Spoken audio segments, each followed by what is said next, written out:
Tiffany, hey girl, hey.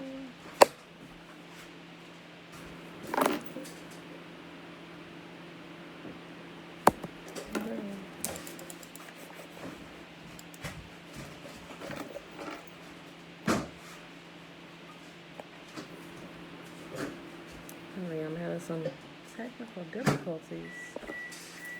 Peace and joy, peace and joy. Great rising, Shayla.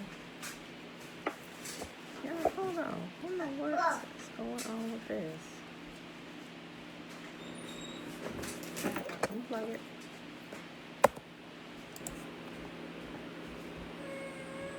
Don't mess with that, Isaiah.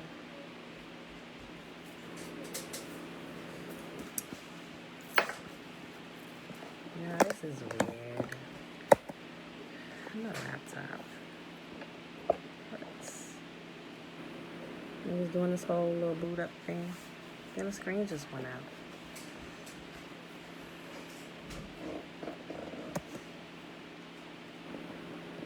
What's the light on it?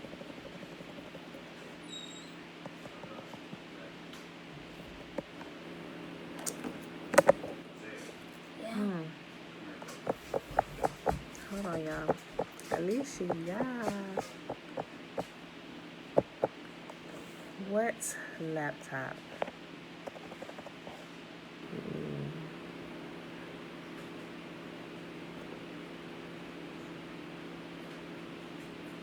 Okay. Alright. Acting weird. Okay, sorry, y'all. Bring you too long. Divine blessings. Okay.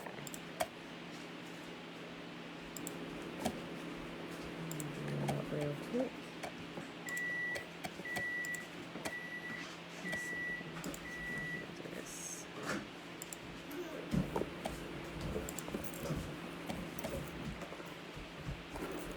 What? My screen keeps flashing in and out. This is weird. I'm sorry, y'all. I hope this don't be doing this today. I really need to upgrade this.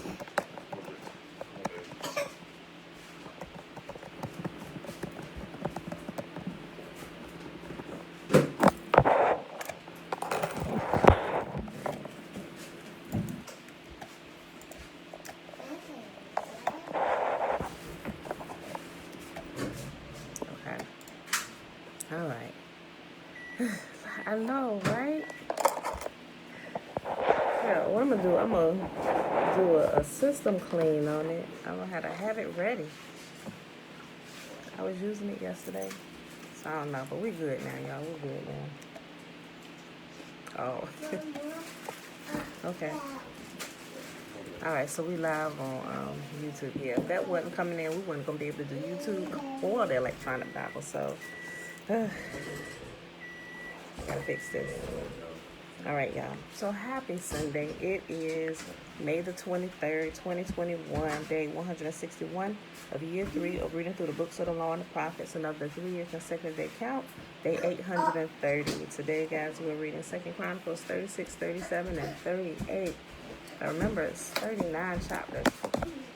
So we'll be done with this tomorrow. Let me go ahead and let me double check real quick and see how long it is. We may not add the last chapter to today. I'll pull it up right now.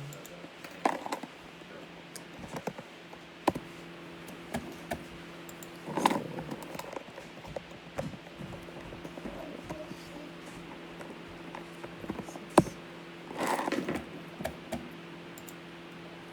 see. check it out.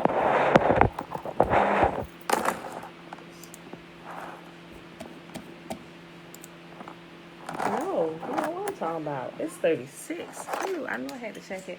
I'm sorry. We are reading the last chapter of 2nd Chronicles today, which is chapter 36, 36 and 39. Then we're reading Ezra. Okay. Ezra 1 and 2. Okay. My bad, y'all. It was 36, not 39. I checked it the other day, and I flipped my 6 to a 9. Okay. All right, y'all. So let me correct it. Today we're reading 2nd Chronicles chapter 36, which is the last chapter of 2nd Chronicles. Then we start in the book of Ezra. So we're going to read 2nd Chronicles 36 and Ezra 1 and 2. Then we're going to hop on over to Fossilized Customs. Okay, y'all. So let's go ahead and do the Shema first before we get started. Sorry for the technical difficulties, y'all. YouTube, I brought y'all in a little bit later than normal. My screen kept going black over here. My laptop. I don't know what's going on. No, it might be a virus or something. I don't know. All right. Okay. Auntie, shalom. Shayla, shalom. Okay.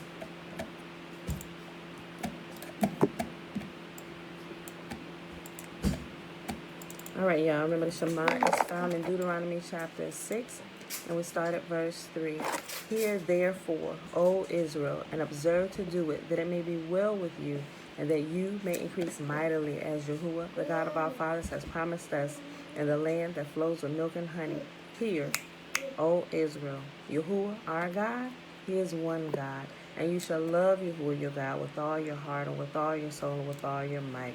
And these words which I command you this day shall be in your heart, and you shall teach them diligently unto your children, and shall talk of them when you sit in your house, and when you walk by the way, and when you lie down, and when you rise up. And you shall bind them for a sign upon your hand, and they shall be as frontlets between your eyes. And you shall write them upon the posts of your house and on your gates. And Yahuwah commanded us to do all these statutes, to fear Yahuwah our God for our good always, that He might preserve us alive as it is at this day. And it shall be our righteousness if we observe to do all these commandments before Yahuwah our God, as He has commanded us. Okay, y'all. So let's go ahead and start with the reading. Today, 2nd Chronicles chapter 36. Then the people of the land took Josiah's son Jehoahaz and made him the next king in Jerusalem. Jehoahaz was 23 years old when he became king, and he reigned in Jerusalem 3 months. Then he was deposed by the king of Egypt, who demanded that Judah pay 7,500 pounds of silver and 75 pounds of gold as tribute. The king of Egypt then installed Eliakim, the brother of Jehoahaz, as the next king of Judah and Jerusalem, and he changed Eliakim's name to Jehoiakim. Then Necho took Jehoahaz to Egypt as a prisoner. Jehoiakim was 25 years old when he became king, and he reigned in Jerusalem 11 years. He did what was evil in the sight of Yahuwah his God. Then King Nebuchadnezzar of Babylon came to Jerusalem and captured it, and he bound Jehoiakim in bronze chains and led him away to Babylon.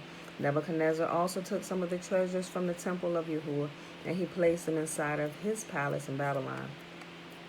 The rest of the events in Jehoiakim's reign, including all the evil things he did and everything found against him, are recorded in the book of the kings of Israel and Judah. Then his son Jehoiachin became the next king. Jehoiachin was 18 years old when he became king, and he reigned in Jerusalem 3 months and 10 days. Jehoiachin did what was evil in Yahuwah's sight. In the spring of the year, King Nebuchadnezzar took Jehoiachin to Babylon. Many treasures from the temple of Yahuwah were also taken to Babylon at that time, and Nebuchadnezzar installed Jehoiachin's uncle, Zedekiah, as the next king in Judah and Jerusalem. Zedekiah was 21 years old when he became king, and he reigned in Jerusalem 11 years. But Zedekiah did what was evil in the sight of Yahuwah his God, and he refused to humble himself when the prophet Jeremiah spoke to him directly from Yahuwah. He also rebelled against King Nebuchadnezzar, even though he had taken an oath of loyalty in Yahuwah's name. Zedekiah was a hard and stubborn man, refusing to turn to Yahuwah, the God of Israel. Likewise, All the leaders of the priests and the people became more and more unfaithful. They followed all the pagan practices of the surrounding nations, desecrating the temple of Yahuwah that had been consecrated in Jerusalem. Yahuwah, the God of their ancestors, repeatedly sent his prophets to warn them, for he had compassion on his people and his temple. But the people mocked these messengers of Yahuwah and despised their words. They scoffed at the prophets until Yahuwah's anger could no longer be restrained and nothing could be done. We do not want to get him to that point again, right? Ever. Ever. So Yahuwah brought the king of Babylon against him. The Babylonians killed Judah's young men, even chasing after them into the temple. They had no pity on the people, killing both young men and young women, the old and the infirm. Yahuwah handed all of them over to Nebuchadnezzar. The king took home to Babylon all the articles, large and small, large and small, used in the temple of Yahuwah, and the treasures from both Yahuwah's temple and from the palace of the king and his officials. Then his army burnt the temple of Yahuwah, tore down the walls of Jerusalem, burned all the palaces, and completely destroyed everything of value. The few who survived were taken as exiles to Babylon, and they became servants to the king and his sons until the kingdom of Persia came to power. So the message of Yahuwah spoken through Jeremiah was fulfilled. The land finally enjoyed its Sabbath rest, lying desolate until the 70 years were fulfilled, just as the prophet had said. In the first year of King Cyrus of Persia, Yahuwah fulfilled the prophecy he had given through Jeremiah. He stirred the heart of Cyrus to put this proclamation in writing and send it throughout his kingdom. This is what King Cyrus of Persia says. Yahuwah, the God of heaven, has given me all the kingdoms of the earth. He has appointed me to build him a temple at Jerusalem, which is in Judah. Any of you who are his people may go there for this task, and may Yahuwah, your God, be with you. And that was the end of 2nd Chronicles, my beautiful people. So now we start in the book of Ezra. It just transitions right on in. Ezra 1. Cyrus allows the exiles to return. In the first year of King Cyrus of Persia, Yahuwah fulfilled the prophecy he had given through Jeremiah. In the first year of King Cyrus of Persia, Yahuwah fulfilled the prophecy he had given through Jeremiah. He stirred the heart of Cyrus to put this proclamation in writing and send it through his kingdom. This is what King Cyrus of Persia says. Yahuwah, the God of heaven, has given me all the kingdoms of the earth. He has appointed me to build him a temple at Jerusalem, which is in Judah. Any of you who are his people may go to Jerusalem and Judah to rebuild this temple of Yahuwah, the God of Israel, who lives in Jerusalem. And may your God be with you. Wherever this Hebrew remnant is found, let their neighbors contribute toward their expenses by giving them silver and gold, supplies for the journey, and livestock, as well as a voluntary offering for the temple of Yahuwah in Jerusalem. Then Yahuwah stirred the hearts of the priests and Levites and the leaders of the tribes of Judah and Benjamin to go to Jerusalem to rebuild the temple of Yahuwah. And all their neighbors assisted by giving them articles of silver and gold, supplies for the journey, and livestock. They gave them many valuable gifts in addition to all the voluntary offerings. King Cyrus himself brought out the articles that King Nebuchadnezzar had taken from Yahuwah's temple in Jerusalem and had placed in the temple of his own gods. Cyrus directed Mithridates, the treasurer of Persia, to count these items and present them to Sheshbazzar, the leader of the exiles returning to Judah. This is a list of the items that were returned. Gold basins, 30. Silver basins, 1,000. Silver incense burners, 29. Gold bowls, 30. Silver bowls, 410. Other items, 1,000. In all, there were 5,400 articles of gold and silver. Sheshbazzar bore all these along when the exiles went from Babylon to Jerusalem. Josiah, shalom. Urban Israelite, shalom. All right, y'all, last chapter for today, Ezra chapter 2.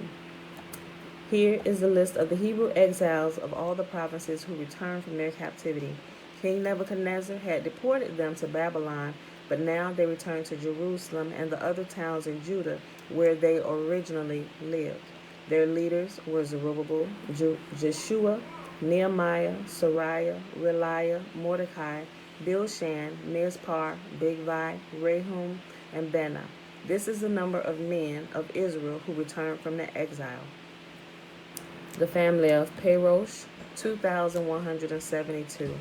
The family of Shephatiah, 372. The family of Ara, 775. The family of Pahath Moab, descendants of Jeshua and Joab, 2,812. The family of Elam, 1,254. The family of Zatu, 945. The family of Zakai, 760. The family of Bani, 642. The family of Bebai, 623. The family of Asgad, 1,222. The family of Adonikam, 666. The family of Bigvai, 2,056. The family of Aden, 454. The family of Ater, descendants of Hezekiah, 98. The family of Bezai, 323. The family of Jorah, 112. The family of Hashem, 223. The family of Gibbar, 95. The people of Bethlehem, 123. The people of Nephtophah, 56. The people of Anathoth, 128. The people of Beth Asmaveth, 42. The people of Kiriath Jearim, Kephirah, and Beerioth, 743. The people of Ramah and Geba, 621. The people of Michmash, 122. The people of Bethel and Ai, 223. The citizens of Nebo, 52. The citizens of Magbish, 156. The citizens of West Elam, 1,254. The citizens of Haram, 320. The citizens of Lod, Hadid, and Ono, 725. The citizens of Jericho, 345. The citizens of Sinai, 3,630. These are the priests who returned from exile. The family of Jedediah, through the line of Jeshua, 973. The family of Immer, 1,052. The family of Pashur, 1,247. The family of Haram, 1,017. These are the Levites who returned from exile. The families of Jeshua and Kadmiel, descendants of Hodiva, 74. The singers of the family of Asaph, 128. The gatekeepers of the families of Shalom, Eter, Talmon, Akub, Hatita, and Shobai, 139. The descendants of the following temple servants returned from exile: Ziha, Hashupha, Taboth, Keros, Sehiah, Padon, Lebanah, Hagabah, Akub, Hagab, Shalmai, Hanan, Gidel, Gehar, Reiah, Rezin, Nekoda, Gazam, Uzzah, Peseah, Besai, Asna, Neum, Nephusim, Bakbook,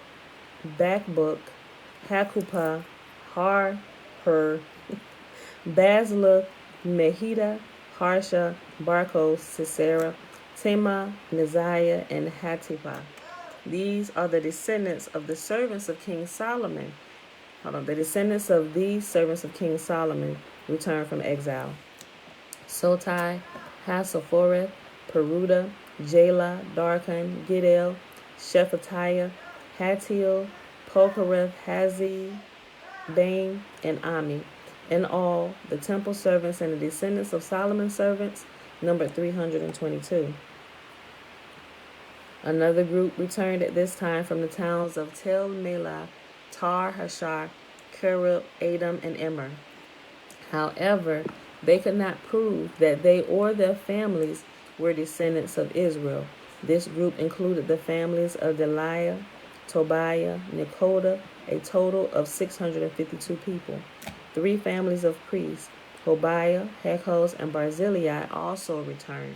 This Barzillai had married a woman who was a descendant of Barzillai of Gilead, and he had taken her family name. They searched for their names in the genealogical records, but they were not found. So they were disqualified from serving as priests.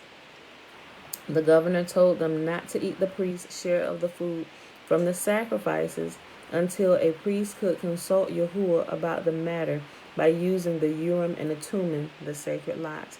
I'll just bring this out real quick. They also say right here that the sacrifices are food. I'll read it again. The governor told them not to eat the priest's share of the food from the sacrifices until a priest could consult Yahuwah about the matter using the Urim and the Thummim, the sacred lots. So a total of 42,360 people returned to Judah, in addition to 7,337 servants and 200 singers, both men and women.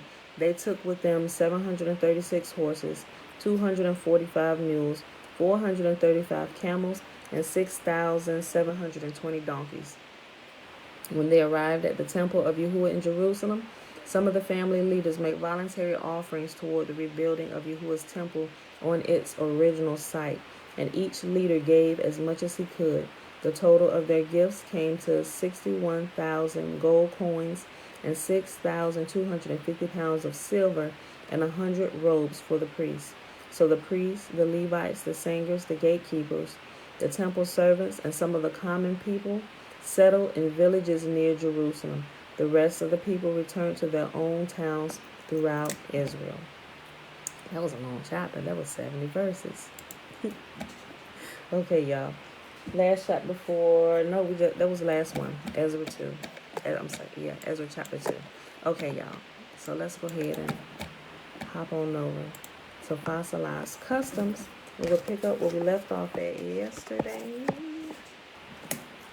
And I said I was going to reread this section at the middle of the page where it starts at Deuteronomy chapter 7, verse 26. So we were talking about jolly old Saint Nick and how he came into play and how he was originally a leprechaun, but when they wanted to spread the word about him to the masses and to the different religions across the world, he increased his size and gave him a fat belly and made him look jolly, right? So if you were here yesterday, we read through all the details of that. So we're just picking this back up. Actually, we're going to read read the end of this that we read yesterday. Then we're going to pick up with who is Asherah, which is only like 6 sentences down. Okay. Deuteronomy chapter 7, verse 26. Do not bring a detestable thing into your house, or you, like it, will be set apart for destruction. Utterly arbor and detest it, for it is set apart for destruction.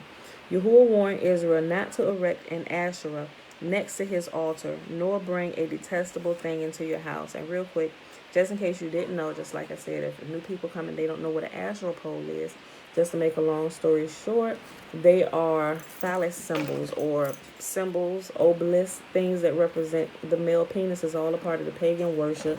The Christmas tree also represents that. Remember the ornaments, the balls that you hang up there represents the man's testicle. People don't really string the tinsel across it anymore, but that represented the semen. Wreaths, the circle wreaths that you put on the door represented the female genitalia, right? So a lot of people do this in ignorance and not knowing. But you can't in good conscience do it anymore once you know, right? Hold on. Let's go up here. Yahuwah warned Israel not to erect an Asherah next to his altar, nor bring a detestable thing into your house. Even though we may not remember what it represented long ago, Yahuwah hasn't forgotten at all. He does not change or forget the origins of behavior. The Asherah is a deal breaker with Yahuwah. He won't stand for it. He dispersed the northern tribes of Israel into the nations, and they have lived as pagans for 2,700 plus years. They left Yahuwah's covenant, but they have held fast to the Asherim, the plural, Asherah. So remember, the 10 tribes is talking about the 10 tribes when it says Israel. It's not talking about the whole of them, because remember they split. So Israel, the 10 tribes were referred to as Israel, and the last two, which was Judah and Benjamin, is referred to the kingdom of Judah, or the southern kingdom of Judah, or just Judah, right? But when you hear Judah, you know Judah comprises of Benjamin, a little bit of Simeon, and also some Levitical priests. Every tribe had Levites within them that stayed within their lands. But when the tribes split, the majority of Levi defected to the kingdom of Judah, right? They were set apart to Yahuwah, and they were not turning away, right? So they defected. They all ran to the kingdom of Judah.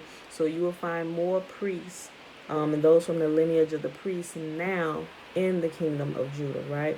So when Israel was dispersed by the Assyrians, they were scattered all around, right? So also when you come to the Americas, that's why you will see some of our people here like this is our native land.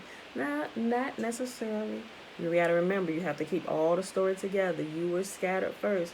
That's why when they came here, they had Bantu or Hebrew-speaking people that were already scattered in the Americas, but they had been here so long, and they had began to marry within the indigenous Niji of this land that they now think that they were always here. But that has not been the case, right? You just been here extremely way longer before the kingdom of Judah actually got, some of Judah got scattered over here, right? So keep that in mind with everything, right? Because there's a few people out there teaching that the Americas are the homelands.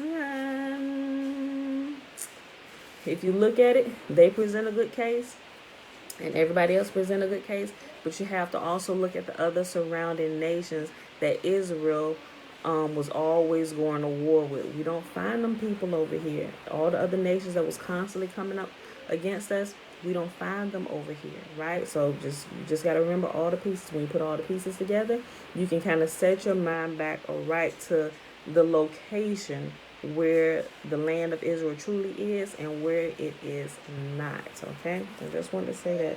All right. Oh, and they brought the Asherah with them when they came to, like it just says here. So a lot of times you will also see them like they will still cling and hold on to the blood sacrifice. You know, it all falls in line with the Asherah. You know, so once you understand this, you can really begin to see a lot clearer on why they kind of still cling tight and won't simply just turn to Yahuwah alone, right? Because they've been steeped in it way longer than what Judah has been before they were scattered here and made to forget who they were, right? So when the 10 tribes wake up and remember who they are, they still cling on to that extra person. You know, they may have put away the Trinity, but now they steeped in duality. When Yahuwah said, I am Echad, I am one. There was no one with me in the beginning. There was no one with me. And there will be no one with me in the end. It's me. You're only to talk to me. My people, only me. Not me and somebody else. Me alone. Okay. The Asherah is a deal breaker with Yahuwah. He won't stand for it. This is a good example of that. Yahuwah said, don't worship other gods on my altar, right? Don't worship them with me. Don't put the Asherah. Say, for example, I'm Yahuwah and this is Asherah. You can't put us both. He said, don't worship us at the same time, right? He said, absolutely not. Remove Asherah completely away and know that there is only me. But they hold this, oh, well, we'll just call him the son. No, my G, you are his son. That's what he said. You don't realize that you're his son? Israel is my firstborn son, and he constantly says it.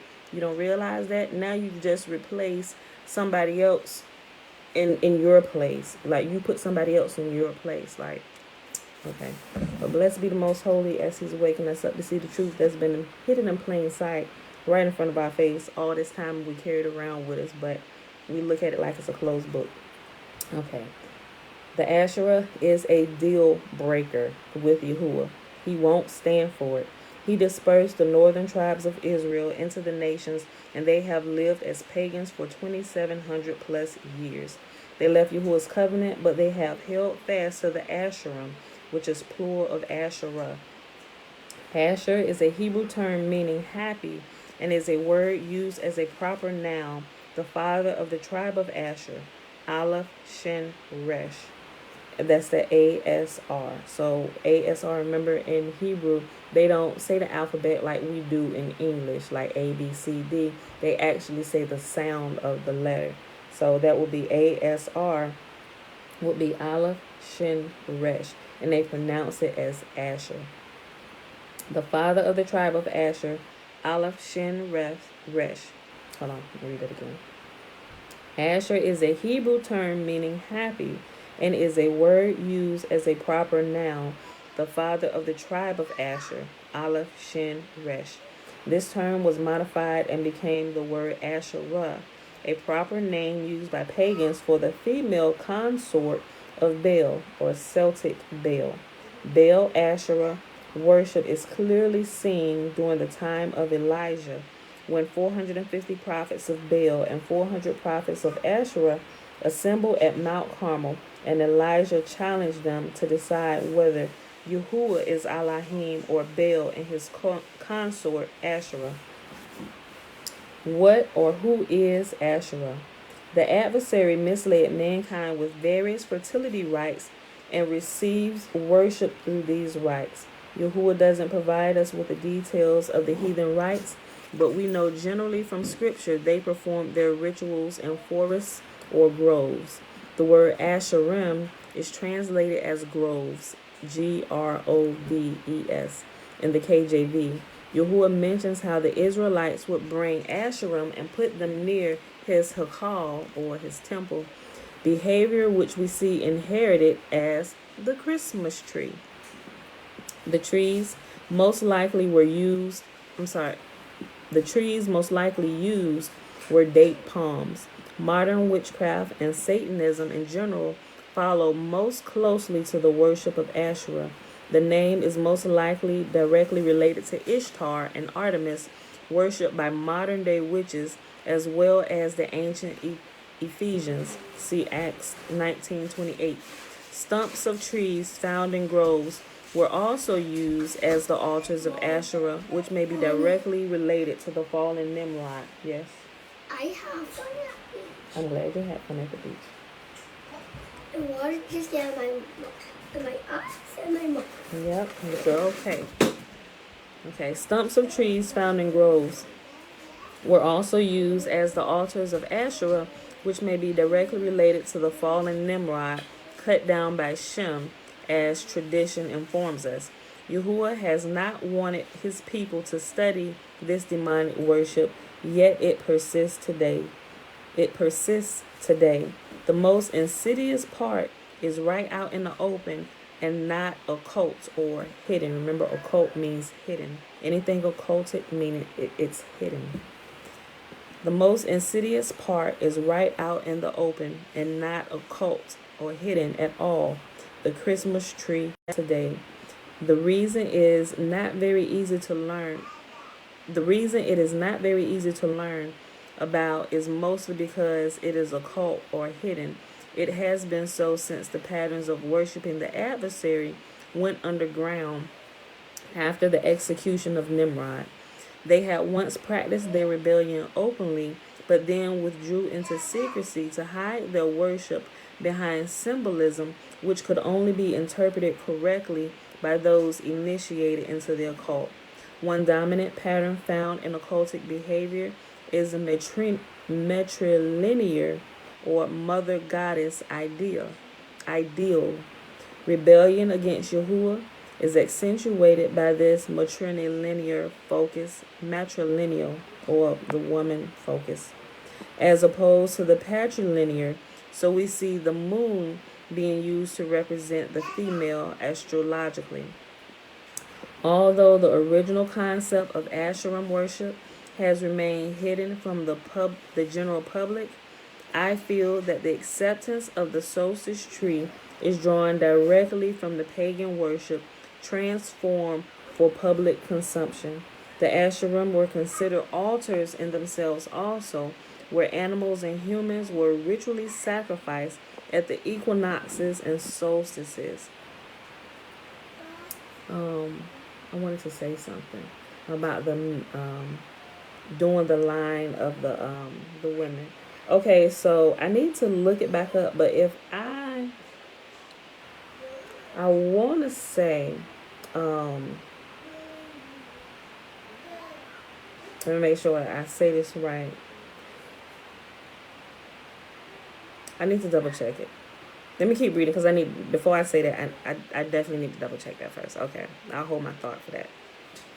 Because I need to, I'm almost sure, but I definitely need to double check it before I see it. Okay, let me make myself a note before I even say that. Hold on. And it's about the lineage, on how the Jewish people track it.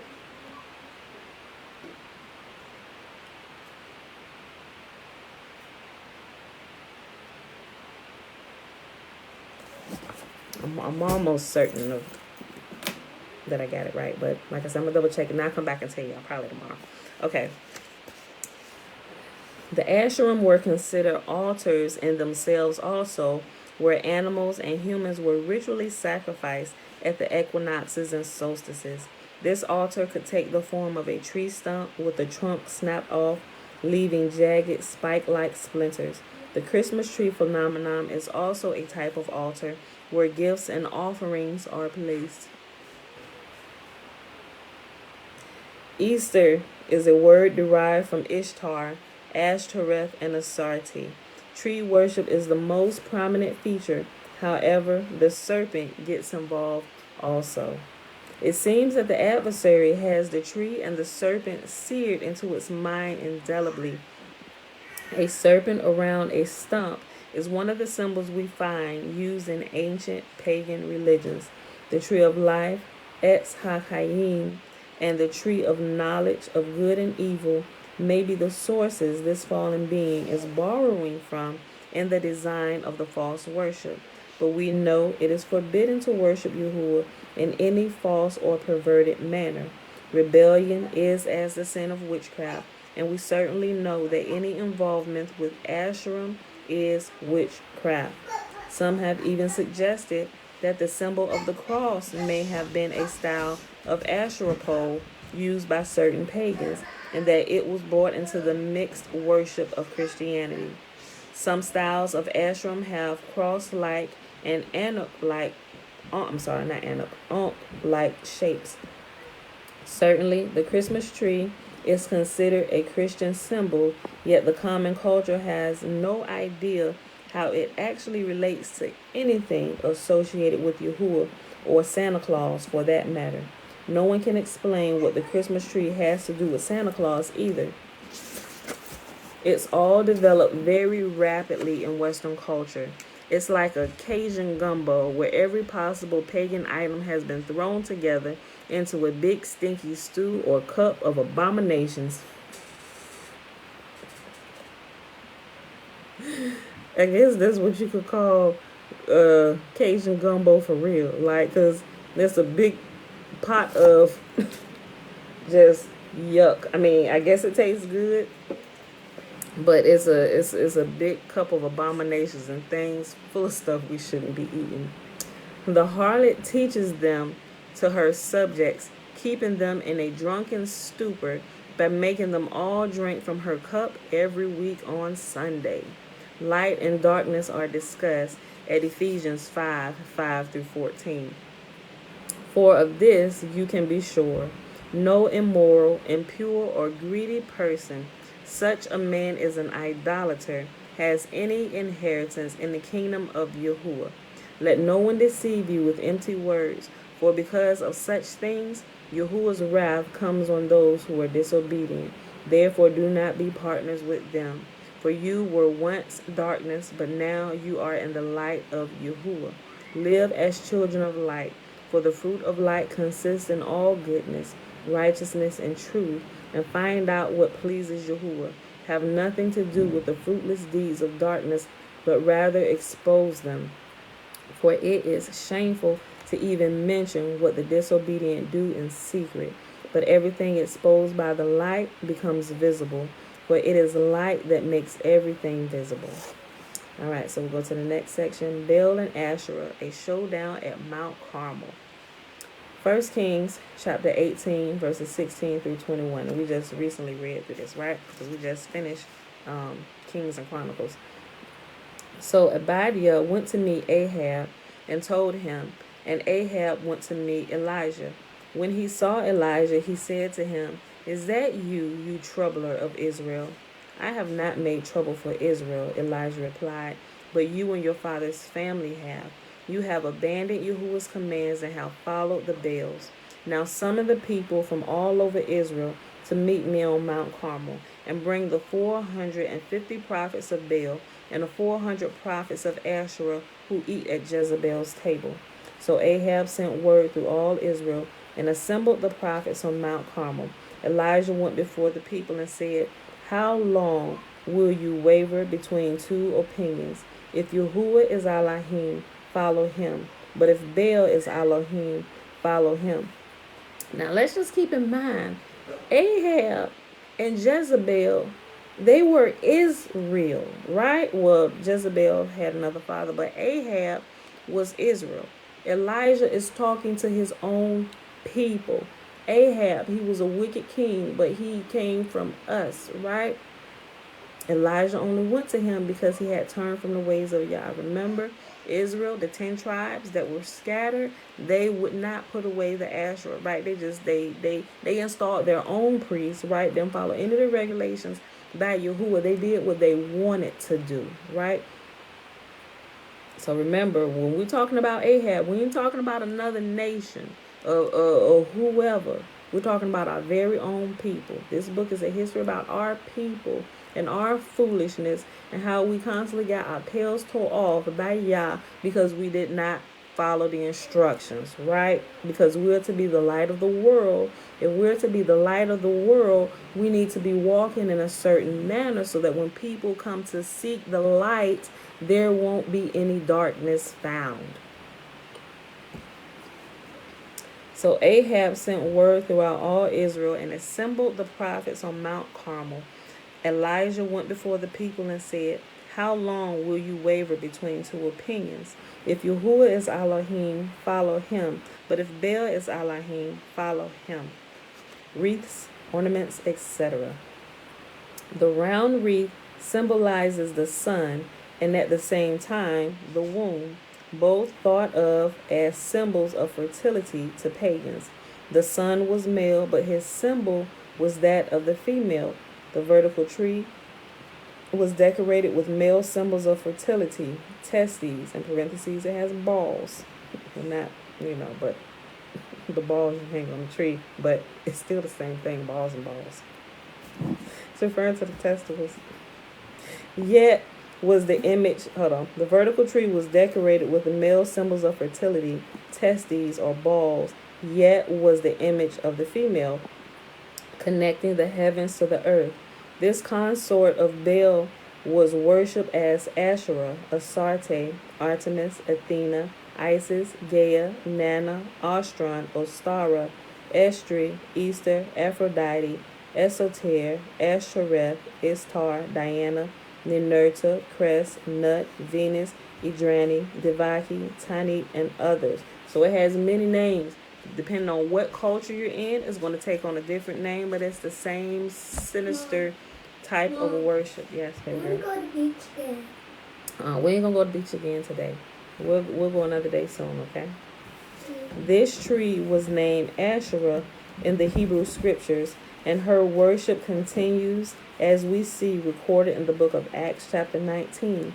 She is still worshipped today by Wiccans and other earth mother cults. The vernal equinox pointed to the impregnation of this earth mother, and the winter solstice pointed to the birth of Baal, the sun showing the human gestation cycle of 9 months. To the pagan, the cycle of yearly observances had great influence over them. Their festivities were all about fortune, fertility, and sex. Paul's words above describe them well. The round ornaments represented the testes as mentioned and have also come to be known as witch balls. Fertility symbols abound in nature worship, throwing rice at weddings in ancient cult. Oh my gosh. Look. I don't think you can throw rice now. I think it got something to do with the birds and the birds eating it and it puffing up in their stomachs and then they die. Listen to this. Listen to how many of y'all knew before I read? I know some of y'all got the book, but how many of y'all know what the rice represent? Throwing it at married couples. Fertility symbols, y'all. Listen. Throwing rice at weddings in ancient cultures represented semen. Isaiah, turn it down. Gross. It would be interesting to see. Turn it down, Isaiah. It's still out. Yeah. It would be, and when you do it, you need to turn it down before it comes back on. It would be interesting to see what a theologian might use as an excuse for all this. Most of them excuse things as being sanctified now. Jeremiah was the professor to the northern tribes known as the house of Israel. They had fallen into idolatry with the worship of Asherah.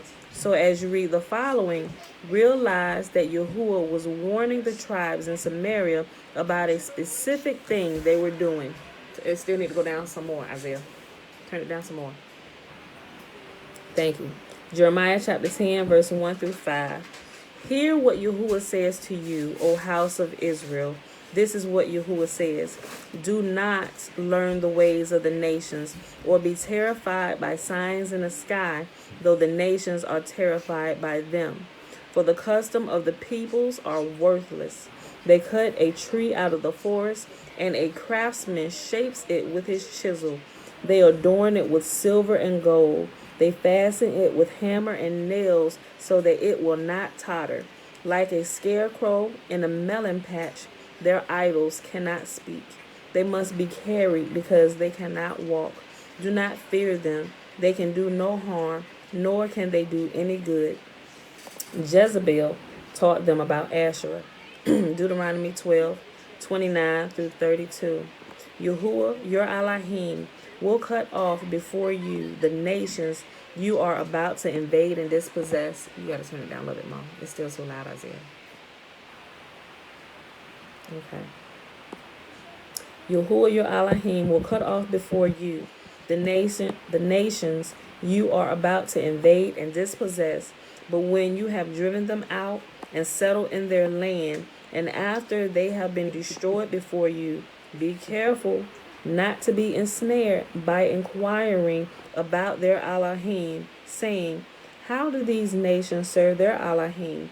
We will do the same. You must not worship Yahuwah your Elohim in their way, because in worshiping their Elohim, they do all kinds of detestable things Yahuwah hates.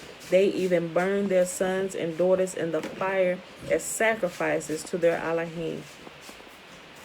Deuteronomy chapter 16, verses 21 through 22. Do not set up any wooden Asherah pole beside the altar you build for Yahuwah your Elohim, and do not erect a sacred stone for these. Yahuwah your Elohim hates these. And we know that Christians and the Muslim faith does this. Like the Christians got the wood, the Muslims got the stone. Like the cube thing, right? They got the stone, the Christians got the wood. And then you got a mix of the two in all the other religions. But you got to realize Israel, when she was dispersed, at Israel and Judah, she was scattered into all four corners of the world.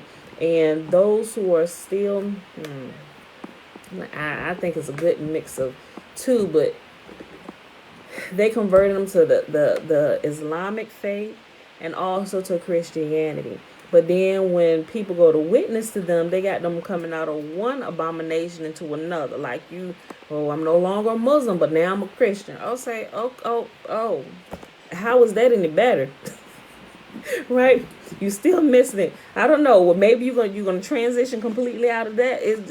Are you just passing through here? Because you could have just jumped from here and just went right to y'all, right? They always want to put in a middleman. Why you gotta have a middleman? You will say you come directly to me, right? All the religions always putting in a middleman. You see the priest standing up in an altar, yet you got Asherah standing right behind them, big and bold, wooden cross. You got them all in the church window designs, on the side of the pews, in the pulpit, on the church doors, on the top of the church. You got penis symbols everywhere, and you in there talking about the Lord. I ain't gonna start today, y'all. Sorry, people want to lynch me, but I don't care.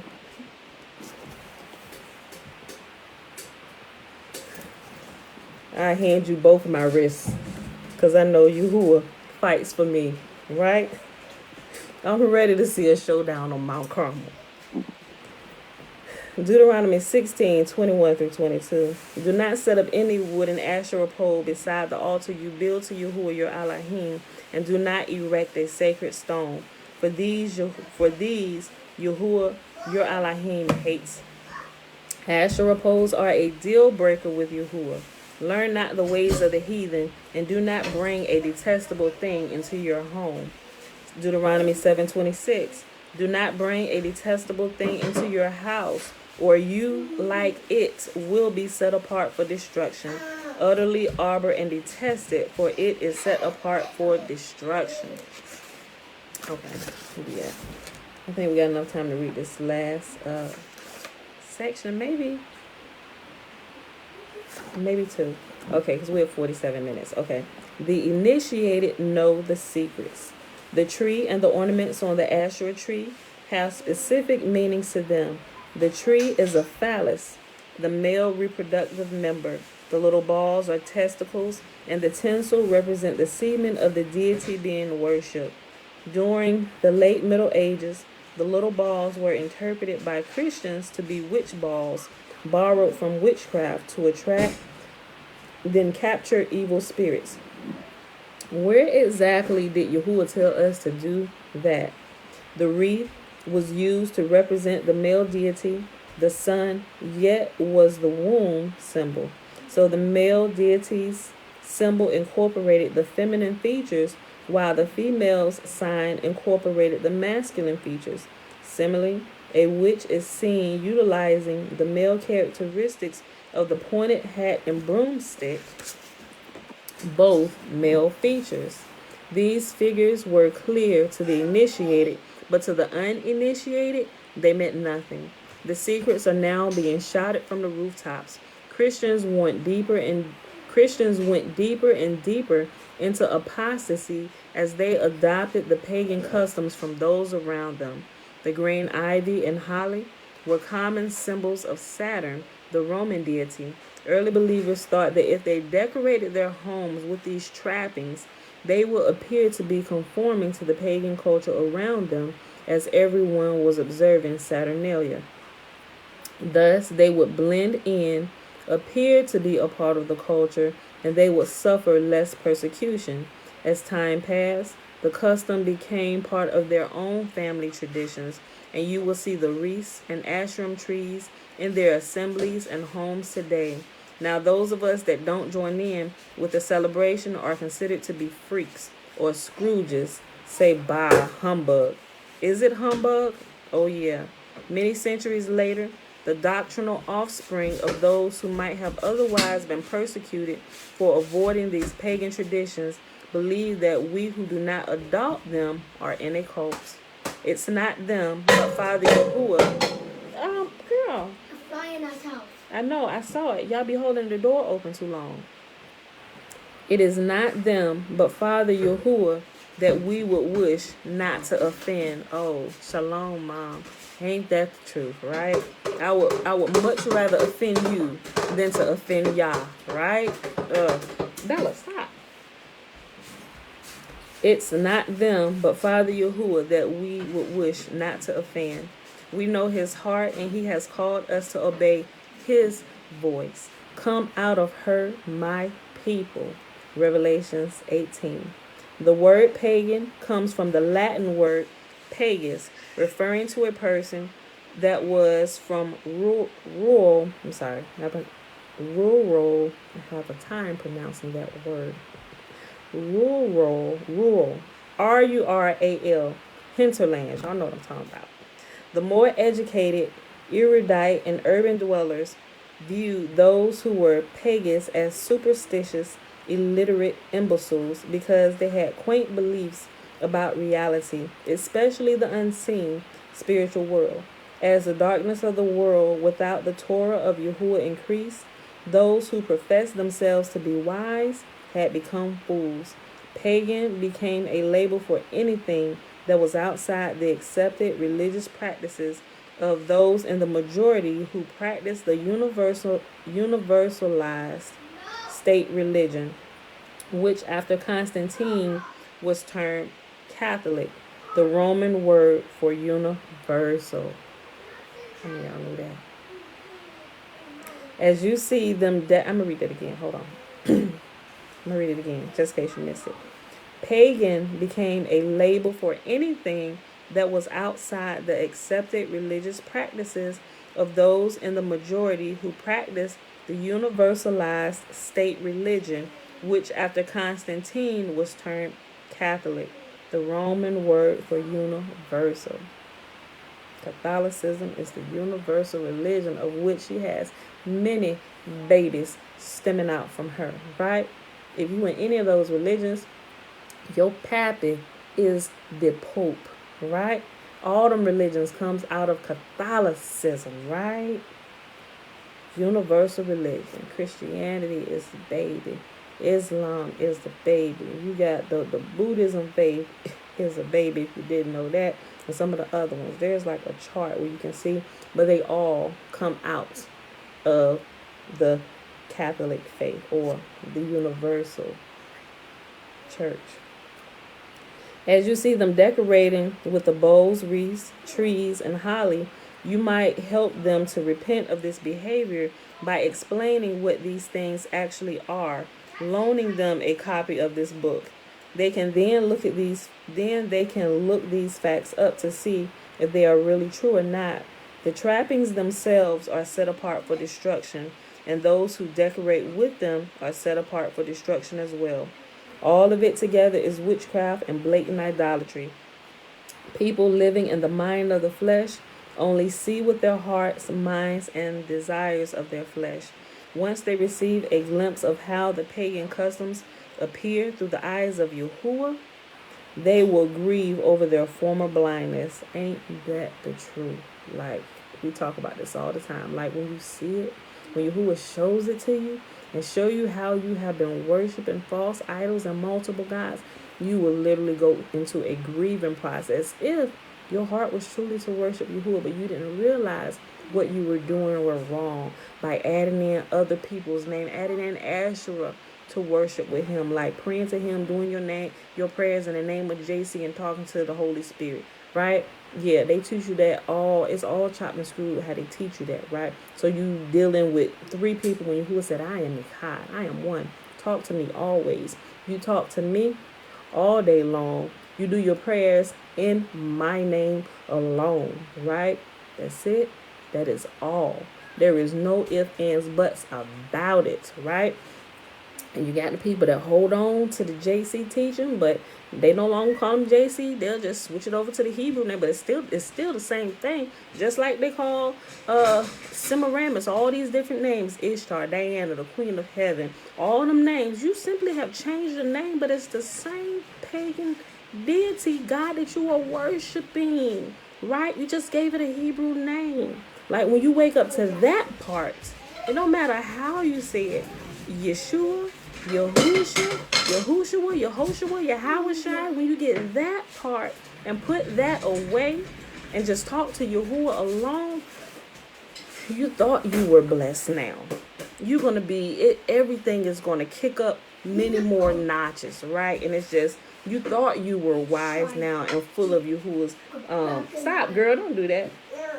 And full of Yahuwah's wisdom now. Wait until that part clicks. Yes, baby girl. Okay, he can be in here. That's okay. He ain't doing nothing. You can try to get up there. Look. Bella, look. Try to pull my pants down too. No, he was trying to push you out the way because you're trying to not let him get up there. Don't get up there, baby, though, for real. I don't want you to fall. She's trying to keep you from hurting yourself, but don't fight. Okay.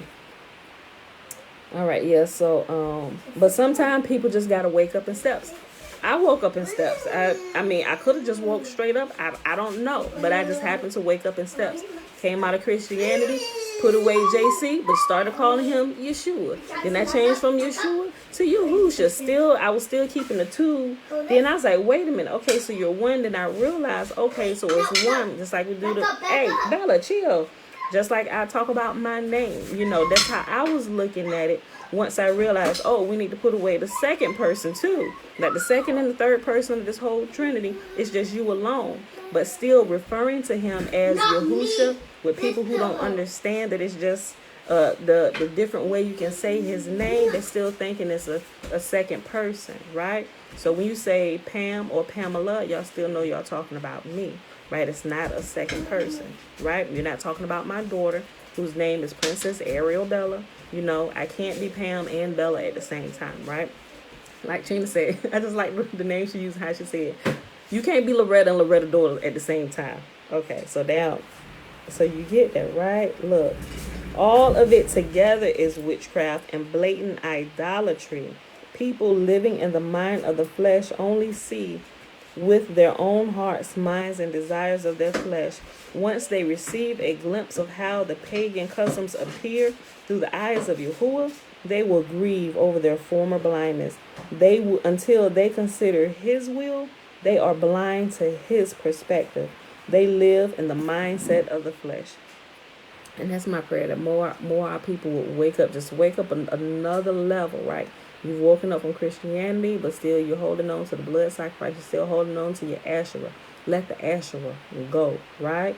Because they're full of the wisdom and the knowledge of Yah, and got all this information about what happened to us through the years, but you're still holding on to the Asherah, right? It's like you try and tell them, but it's like they want to fight you. Well, JC coming back for me, or they may not say JC, but Yahusha coming back for me. He may not be coming back for him. Like, come on, y'all, why you want to fight? Just simply read what it says, you know. So, but y'all get it. Let me finish reading this. We have 57 minutes. Some believe that celebrating Hanukkah might be adding to Torah and therefore is sinful. In all of Scripture, Hanukkah is mentioned once if one ignores Maccabees 1 and 2. In John chapter 10:22, Hanukkah is found in Scripture, yet Christmas is not. The festival of dedication is mentioned at John 10:22. The festival of dedication mentioned at John 10:22 is Hanukkah. If a person shuns Christmas and begins to celebrate Hanukkah, it will have consequences for them. Relatives and friends will shun or persecute them for it, thinking they have become influenced by radical ideas. They may have read that book, Fossilized Customs, and become some kind of cult follower. Christmas has been celebrated for 5,000 years by pagans. It simply has a new name and application. The Romans used womb wreaths at Saturnalia, so what could these possibly have to do with Yahuwah's people? Okay, we're going to read this part in Awakening. After 2,730 years in Awakening, Ephraim, A-F-R-A-I-M, was sown among the Gentiles in 722 BCE. Ephraim is referred to as lost tribes of Israel, the house of Israel, and Samaritans being from Samaria. Ephraim was the dominant tribe, the one tribe that received the blessing of the firstborn. Ephraim is also sometimes called Joseph or Yusuf or Yosef. Here in the extreme last days, the descendants of the northern tribes are living in the billions among the Gentiles as Gentiles. They were carried away for their idolatry with Baal, Asherah, a corruption brought into their customs by Jezebel, a Sidonian wife of Ahab, king of northern Israel. So you see what happens when you don't even have to multiply many women into yourself, right? But it could be also be getting one wife to yourself who is not solely dedicated to Yahuwah. Jezebel was a Sidonian, right? And she was a wicked woman. Yet Ahab was an Israelite. He married a Sidonian woman, and she completely turned his heart away, right? Even when he was pissed about Nabal's vineyard, that Nabal wouldn't sell him. So what you crying for? Ain't you the king? You know what? I'm going to go get his vineyard for you. And she went and killed Nabal, right? Conspired against him, had him killed by lying on him and say, here's the deed to the field. Go get it. Quit crying, right? I'm like... They were carried away for their idolatry with Baal Asherah, a corruption brought into their customs by Jezebel, a Sidonian wife of Ahab, king of northern Israel. When Yahuwah lifts the penalty on them, A great awakening is to occur prior to, let's say, Yahusha's return, right? But it's not. Let's use Yahuwah. Prior to Yahuwah returning them home. Let's say that, right? Because that's what it is. Once they return home, everybody get cleaned up, we return to the Torah, all those things, then Yahuwah will make himself manifest, right? And he said he's going to come and live among his people.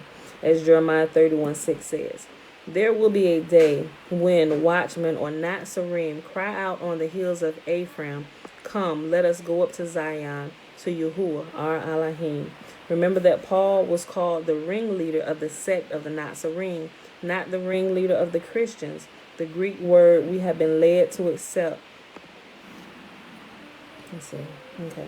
The followers of Yahusha called themselves Nazarene, watchmen or branches. Since Ephraim cannot be confused together with the Yahudim, the text is clearly declaring a sweeping movement among former Gentiles and awakening and return to the Torah, the covenant. Okay, I just wanted to see how he was explaining this. Consider now what Yahusha described concerning the extreme last days. Matthew 24 relates to the end of days and the fulfillment of the times of the Gentiles.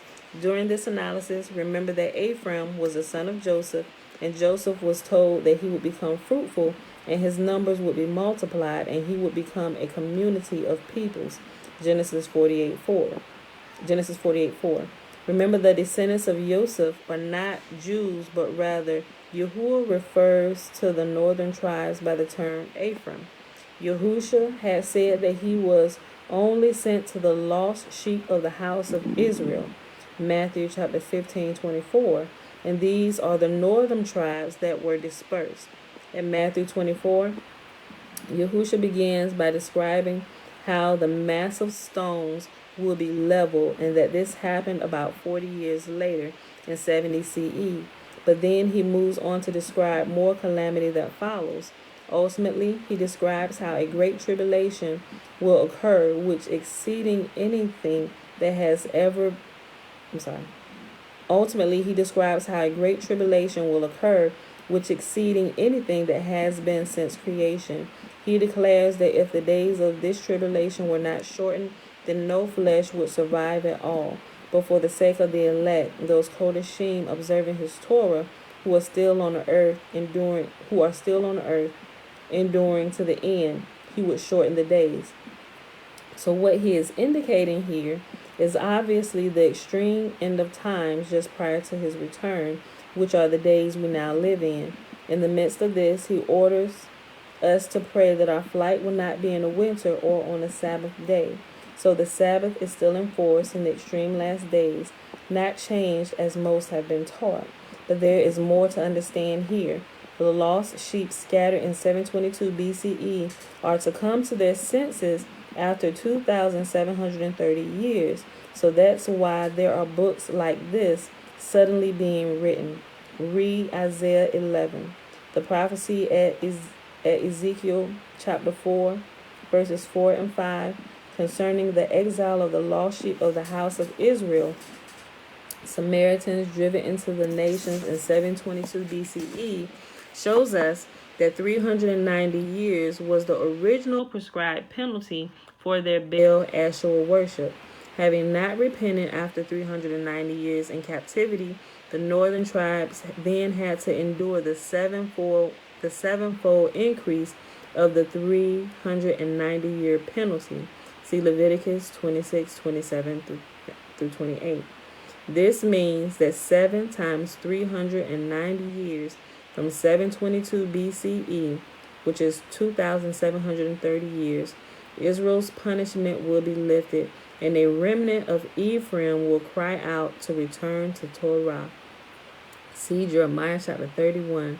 About when is this cry to take place?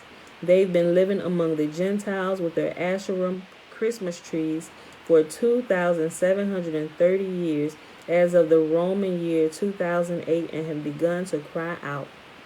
We are praying that our flight will not be in winter or on a Sabbath as Yahusha told us to, because of the hardship It will cause the weak among us. The flight will be caused by a great distress that is apparently planet-wide and may include nuclear fallout. Matthew 24:15 through 27. So before I read this verse in Matthew, so if you think about this now, life with Savannah, shalom.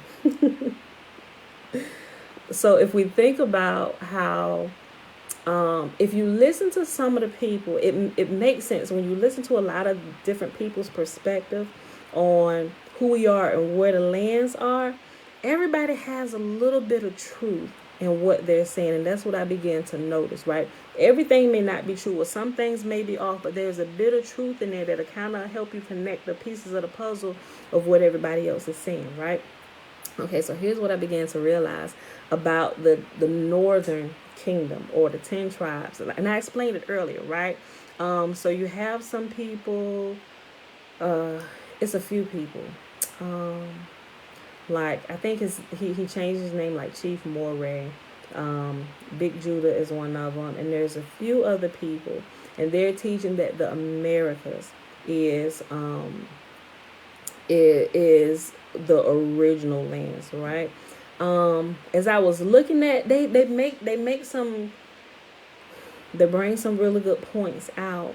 But what was missing to me is, okay, where are the other surrounding nations that constantly came and took us and traded us and sold us and enslaved us, right? You don't necessarily see them here. So that was one thing I was like, okay, y'all still missing something. I said, until y'all can prove that point, then I'll reconsider the Americas, North and South America, right? But they do, some other points is kind of hidden, but you also have to realize where people go, they begin to sort of kind of take their culture with them to kind of make it look like home. So there are some things that were built here that you'll also see built over in Africa and the other side of the world, right?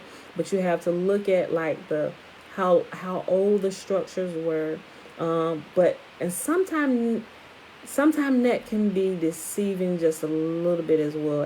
And I only say that because of how long they have been here. Okay, so here's where you start getting like a little mix up.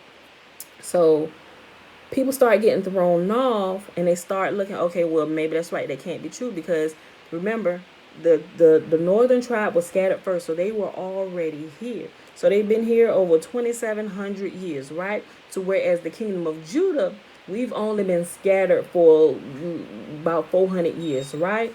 So when we come here, remember, our cousins have been here a very, very long time. They had a very long time to start building some of these structures and monuments and some things that remind them of home, some things that they built at home. So now what they try and do, they try and combine two timelines from the time Judah was scattered, and they try to mesh it with the time that our cousins, our other family, the northern tribe was scattered. And they say, see, this don't match, because if y'all only been enslaved for 400 years, you got pyramids and stuff here that you can find down here. The Mayans, you see all these lands. These are old. These are way older than 400 years. True and true. Y'all see you see what I'm saying? They start to try and mix two things if you don't understand the full story. First of all, we have to realize, hold up, you're mixing two stories. The southern kingdom of Judah was scattered way later than what the northern kingdom was, right? The northern kingdom was scattered all this long time before you were scattered to different places, and a majority of you are here in the Americas. And you've had all these times, right, to assimilate into the place and build these structures to where the Johnny come lately, which would be the southern kingdom, who has been scattered here. We recognize, oh yeah, we got people that speak like, oh, you my, hey, cousin, family here. And they was like, well, how is it, but if you don't understand the full story, you kind of get things mixed up. And now you got people doing videos, or they're a liar, they're government plants and this and this. And I'm like, wait a minute, hold on. Are they not paying attention? And so I'm looking at all this information. So I'm looking at the people that's going back and forth with other people saying, you're wrong. But I'm like, I see truth in you both. You both are missing a piece of the puzzle, right? You have to remember. And I think the biggest piece so far is that they're forgetting that Israel was scattered first, right? And so they're fighting. So when they lump everybody together, you got Israel who's scattered, and they're calling themselves Judah, when all actuality they're from the northern kingdom, and you have the southern kingdom fighting against. It's just y'all see what I'm saying, right? It's a whole big mess. But if you would go back and you would read the story, you have to read it a couple times, right? Like I said, don't go trying to read it for some super spiritual, deep revelation. Read the story like you're reading about somebody's family history, which you truly are. And you read about what Yahuwah says and what exactly would happen to us. It will be easy to see and navigate through all of these things and all of these loopholes and all of the arguments that everybody is saying, right? And it begins to make perfect sense. So, but also the here in Matthew chapter 24, they use it. The Christian church will teach you that the whole tribulation, we call it the tribulation chapter of Matthew chapter 24. They have you looking at it in like a future tense, right? Like, oh, this Antichrist is coming and this is what's going to happen. This is how you're going to know signs of the times and stuff. But if you would take what's there and go back and find out when we began being scattered, you will realize that this has been in play for a very long time, right? And so what you're seeing happening now, where everybody is coming to themselves, it's the Christian church. When they look at it, it looks just like Matthew 24. Oh, prophecy is being fulfilled. We are living Matthew 24 today. No, we've been lived Matthew 24. We're now seeing some of the fallout that's happening as these people, because that great tribulation period that it was talking about was all when Jerusalem, we were ransacked and we were taken into slavery, and what was done to us. That was the tribulation period. That was Jacob's trouble. It's called Jacob's trouble, right? The time of Jacob's trouble. That was our trouble. We're now at the end of that. Not Israel. Israel clearly too, because he said he was going to join us with our brethren. The stick of Judah and Ephraim going to be joined together as one stick. You're going to be my battle axe against the nations. That's what Yahuwah says. He's going to unite us, right? And all this family fighting and feuds amongst each other, he said he's going to bring a halt to all of that. As we begin to seek him, our eyes are going to open to what has really been going on and how we've been pitted against one another to keep us divided and to keep us away from the truth, because nobody else can curse us. We can only curse ourselves when we turn away from Yahuwah's law, statutes, and commands. So they deal craftily with us by causing us to choose to turn away from Yahuwah. Like, they can't make us turn away from him. They tried it, right? They said we would die first, right? They said convert or die. Convert to Christianity or die. Does nobody want to talk about all the ones that chose to die? All of the ones that chose to die. And they had to take our children because they were pliable. Did nobody ever want to talk about how most of the adults chose death rather than converting to Christianity, turning against Yahuwah's law, statutes, and commands? Nobody talks about that. They just talk about them taking our children and converting them, right? They took the children and they put them into Christian homes and brought them up in the way where all the parents fought to the bloody death. We are not turning away. All they was living like the sons and daughters of hell.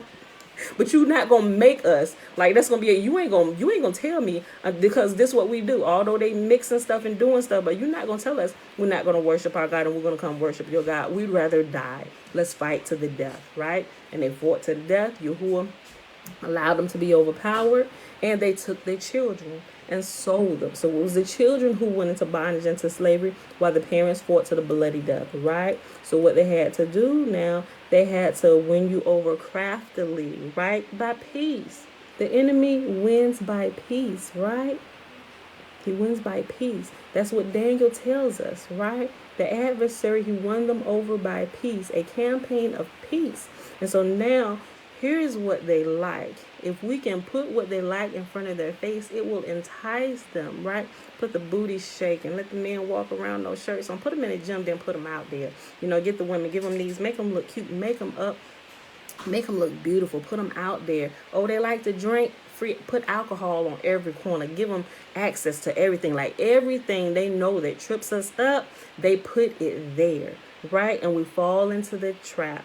We're like sheep led to the slaughter when we don't know what Yahuwah says, right? So all of these things, that has what's kept us in a perpetual state that we're in, because we don't know what Yahuwah says, and we don't know how to say no.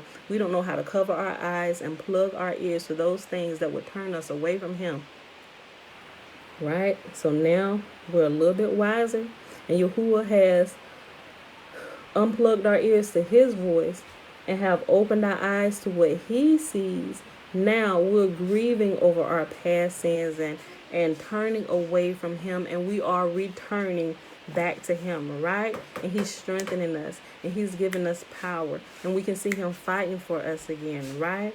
Now, if all of our people would understand that and get on that same track, put away the Asherah, that second person that they're worshiping at the altar beside Yahuwah. He said, don't worship me like that. Put it all away. Worship me alone. Put away the JC, the Yahuwah, Yahweh, I mean not the Yahuwah, the Yahusha, the Yahusha, Yehoshua, was all of that, all of the second person of the Trinity, the middle person, the middle man, the third, the second and the third. You don't need it. Yahuwah said you only need me alone. Me alone, me alone, me alone, right? And then we can move in power. That's how the prophets of old and the fire fell when Elijah commanded it to. He said, you know what? This ain't in for me. This is to let them know that there is a living God. Go ahead and drop that fire, y'all.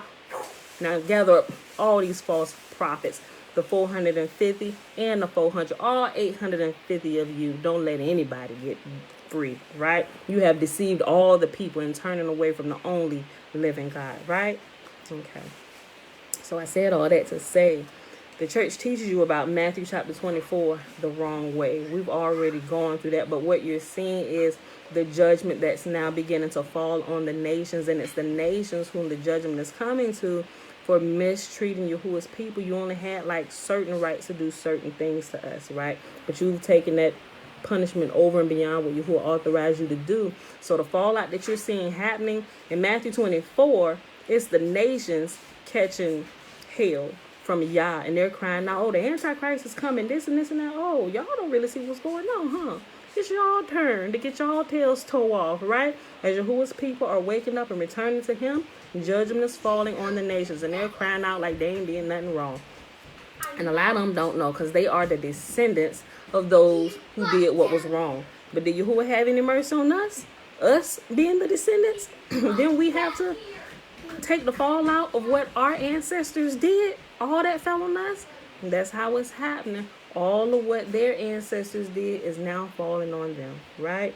And they can't take it. Matthew 24, verse 15 through 27.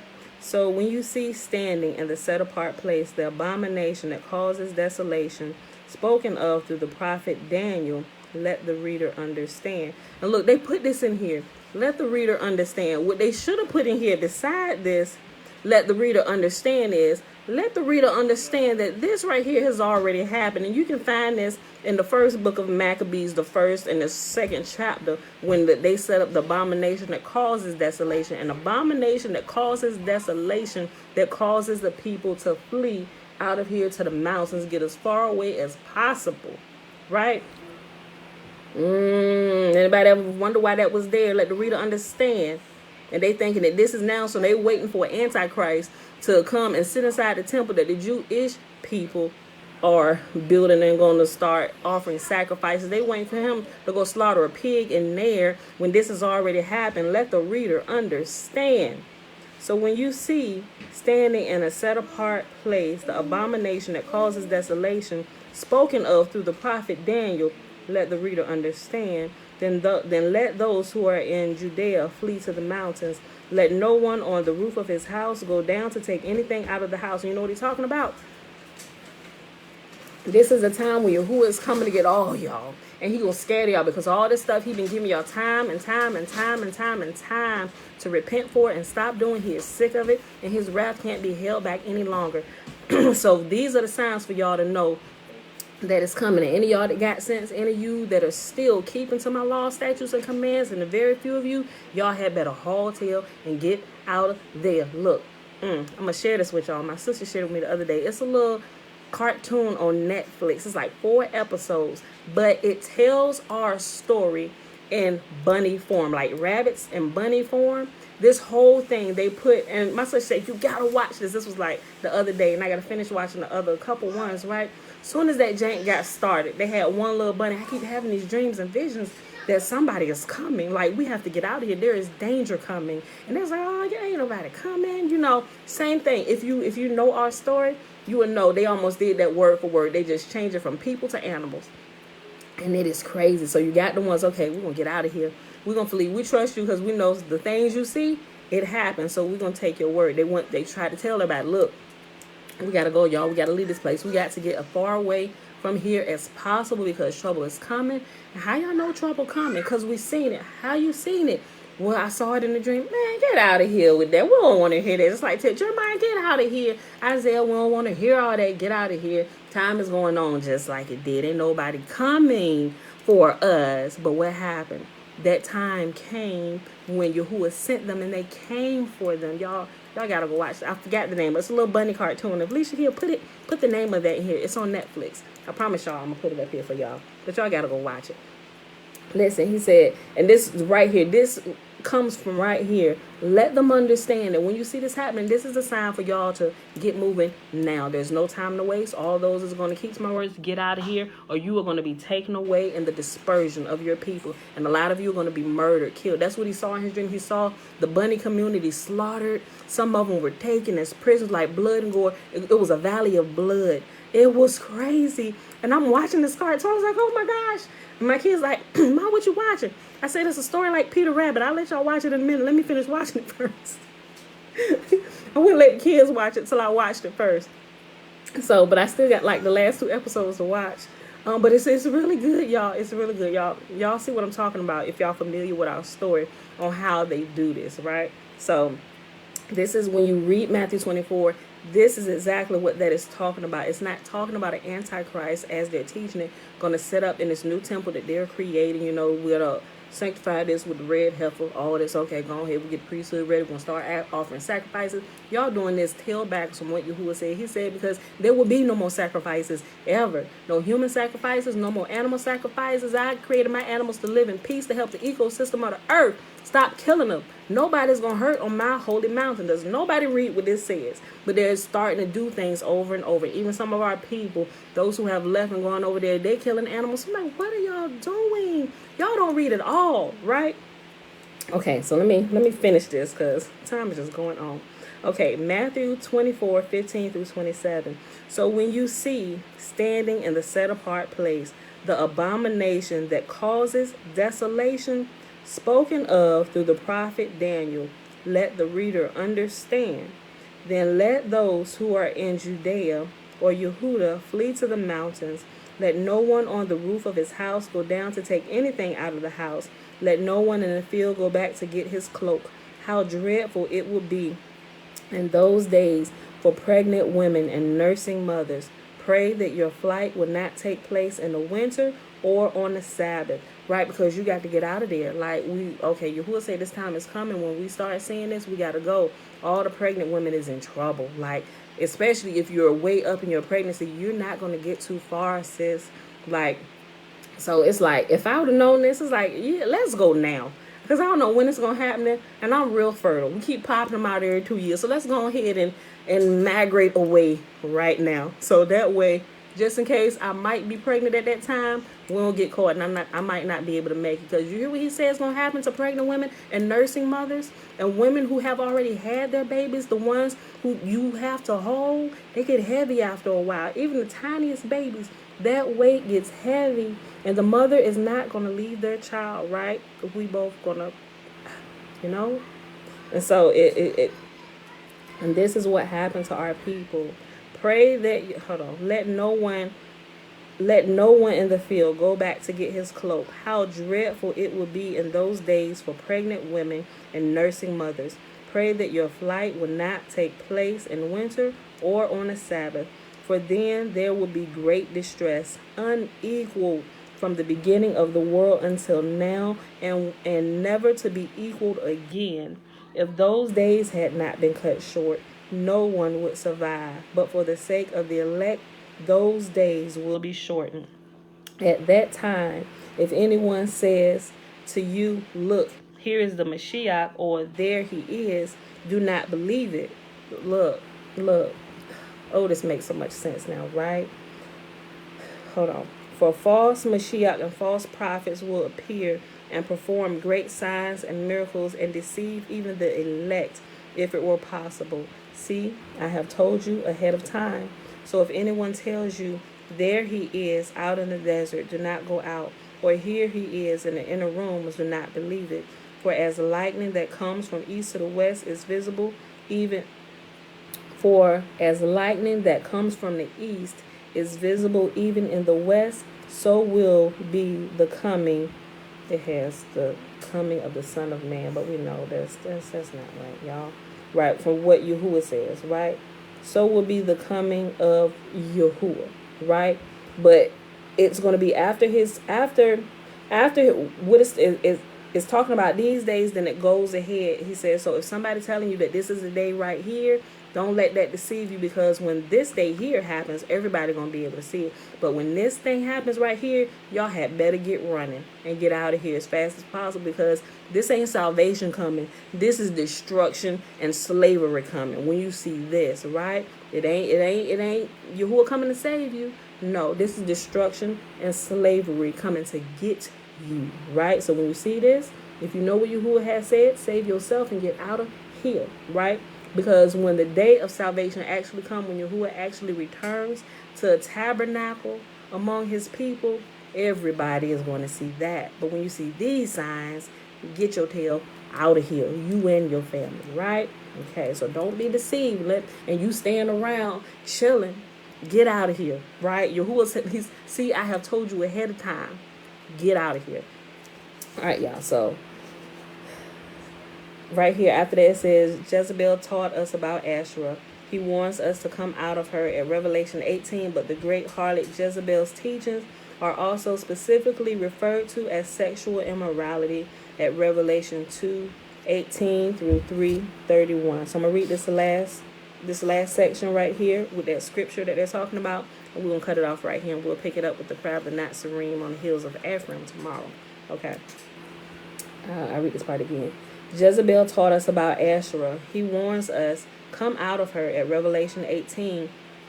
But the great harlot Jezebel's teaching are also specifically referred to as sexual immorality at Revelation 2, verses 18 through 3 and 1.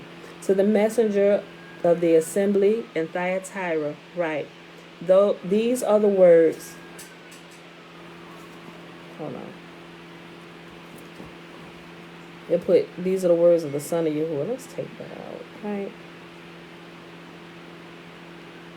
No, these are the words of Yahuwah. These are the words of Yahuwah, whose eyes like blazing fire, and whose feet are like burnished bronze.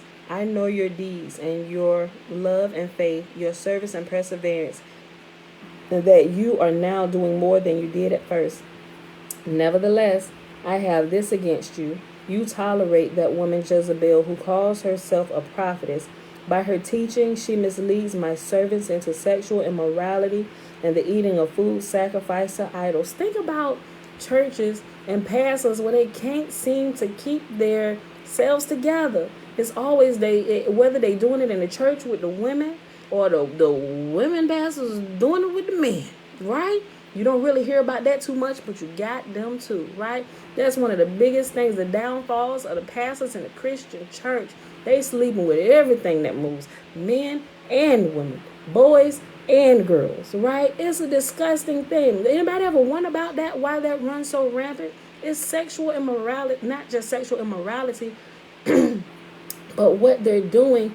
They're constantly surrounded by sexual pagan rituals and rites and things that are set up all in the church that makes it that much harder for them to even try to resist. Like, you're in the midst of the abominable thing, and you think you're gonna have strength to stand and say, no, sister, pull your pants up, like, or Johnny, no, put it back.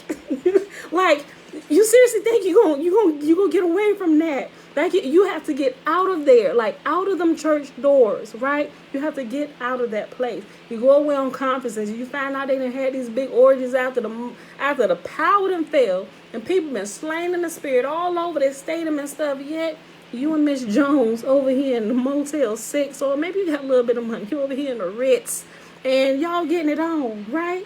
And your wife at home. You got a whole family and a girlfriend on the side and the hoes too. Like, anybody ever wonder about all of this, why it's so prevalent? Nobody? Because this is what the church stands for. And although it's hidden, people can't see. They think they're really worshiping God when they're really worshiping God. G-O-T-T, which is actually the name. It's crazy. And that's why the delusion is so strong of people. It's like crabs in the bucket. It's hard to get out of there. You need the strength of Yah to open your eyes and your ears so you can see what'll make you throw up and turn around and run out of there, right? And that's what Yahuwah opening your eyes will cause you to do. You won't dare catch me in one of them places ever again, right? It's disgusting. Look.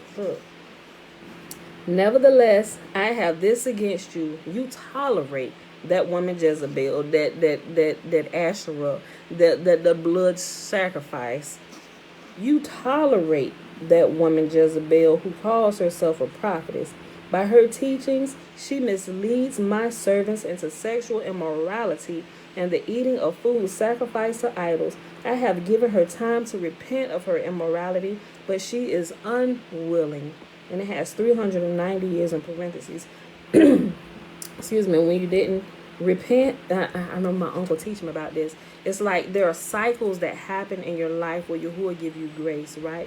Say he'll give you grace to do foolishness for 7 years, right? And the time of your deliverance comes like right here at the end of that 7-year mark, right? So all these 7 years while you was doing this foolishness, you should have enough. And during the 7 years, you have your ebbs and flows of the sin and the feeling good. And now, oh my gosh, why I can't give this up? And this is disgusting. Father, help me, right? And by the time you get to the end of this cycle, you should be at the breaking point where you realize that it's going to take more than you, right? So right there at that point, at that breaking point, if you repent, your cycle stops. And it's like you're delivered and you can move to the next phase of life. But if you don't repent, you have to go through another whole cycle, it seems, before you get to that deliverance point again, right? So you have to endure another whole cycle of 7 years of ebbs and flows of sin, and you can't seem to get it right, and your life is going in circles, and it's crazy. Like when my uncle explained that to me, I began to look at different things. Like even you'll see that in your marriage. Like things going, me and my husband, the same thing. It's like, why we can't get this thing right? Like, you know what? Maybe we should just part ways because this ain't seem to be working, right? But I started thinking about you got these ebbs and flows. You're going to try and do it your way, but there's a way that it should be done where Yahuwah can bless the union. And when we get right there, when we get to the end of that cycle, not that we keep trying, okay, we got about another year in this cycle, let's go ahead and, hey, but no, I'm not saying do that. But you should be crying out before that cycle gets there. And prayerfully, hopefully, y'all willing, he'll break the cycle early. And y'all can be delivered a little bit early. But sometimes it happens, sometimes not. And it's like you got to go through that, and it's tiring sometimes. And sometimes people don't make it through that next cycle if they have to endure it again. Like it literally breaks, and it's like, let's separate. We can't do this anymore. We can't. We will not endure to the end of this cycle, right? And as you see the same principle happen over and over, even how Yahuwah chastises his people, he said, I've given you multiple years. He said to repent. He said, but it's come to a point where we just can't do this anymore. I have to stop it right here. Judgment has to happen now, right? So we see this everywhere. Look. Nevertheless, I have this against you. You tolerate that woman Jezebel. Like you continue, you want to keep going on this cycle. You don't want to let it go. You tolerate that woman Jezebel who calls herself a prophetess. By her teaching, she misleads my servants into sexual immorality and the eating of food sacrificed to idols. I have given her a time to repent of her immorality, but she is unwilling. 390 years, question mark. So I will cast her on a bed of suffering, and I will make those who commit adultery with her suffer intensely unless they repent of her ways. I will strike her children dead. Then all of the assemblies will know that I am he who searches the hearts and minds, and I will repay each of you according to your deeds, such as bringing an accursed thing into your house. Now I say to the rest of you in Thyatira, to those who do not hold to her teaching and who have not learned Satan's so-called deep secrets, I will not impose any other burden on you. Satan's deep secrets, like womb wreaths, phallus trees, and the ornaments of the Asherim, are all Jezebel's teachings. Only hold on to what you have until I come. To him who overcomes and does my will to the end, I will give authority over the nations. He will rule them with an iron scepter. He will dash them to pieces like pottery, just as I have received authority from my Father. Okay, I see this. Okay. I will also give him the morning star. He who has an ear to hear, let him hear what the Spirit says to the assemblies. The olive tree is blossoming now, and the remnant is awakening. Okay, so right here, it says, to he who overcomes, to him who overcomes and does my will to the end, it's not him who will give authority. Yahuwah will give authority to him to rule over the nations, and he will. This is like a little 11 added in there, right? So it's Yahuwah who will give authority to him over the nations. He will rule them with an iron scepter. He will dash them to pieces like pottery, right? And he said, just as I have received this type of authority from my Father, you also shall receive this authority from my Father, right? But let's move him. It's what Yahuwah says. If you go back to Daniel chapter, I want to say it's Daniel chapter 9, where it talks about how Yahuwah talks about his son, right? He said, and I saw one who looks like the Son of Man. Daniel saw a vision, right? And he saw the Son of Man began to take dominion over all the thrones and the rulerships and the provinces of the earth, right? And it says, and I saw the great one, Yahuwah, who came down in judgment set. It's talking about those who would rule the world, like people call it like the millennial rule or the millennial reign and stuff, where we rule with him. Yahuwah is talking about his people who has returned to his law, statutes, and his commands, right? And if you go and you read the interpretation of that dream, of that vision, it doesn't say one, JC or Yahusha or Yahusha. It doesn't say he come and sit and rule. It says they, my people who are scattered all across the world, I will hand those rulings, those seats of authority over to them, and they will rule with an iron scepter. What is the iron scepter? Yahuwah's Torah. What is Torah? Torah is truth. Oh, Yah, what is truth? Your truth are your instructions to us, right?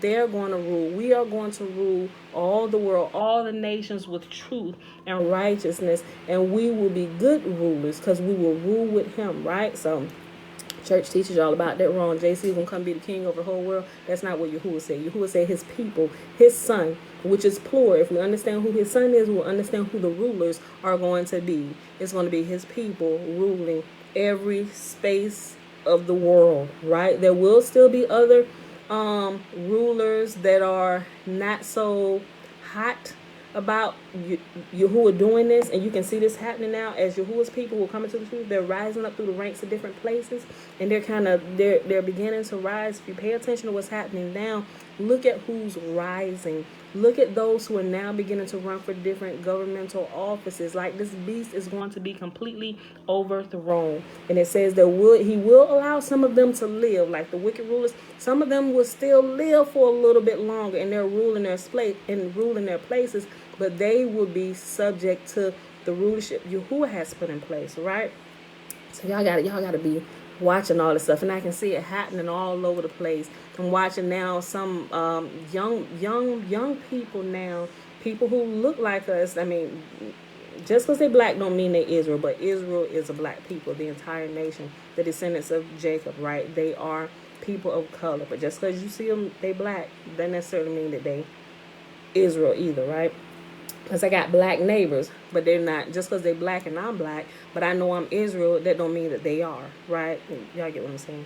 All right, so this is what this is talking about. Not JC coming to rule. It's Yahuwah's people, right? Who have taken his authority, whom that he has given to them, and they're ruling with his word, with the iron scepter, with an iron fist. And we ain't going to stand for this garbage. All this crap we cleaning out, even the churches.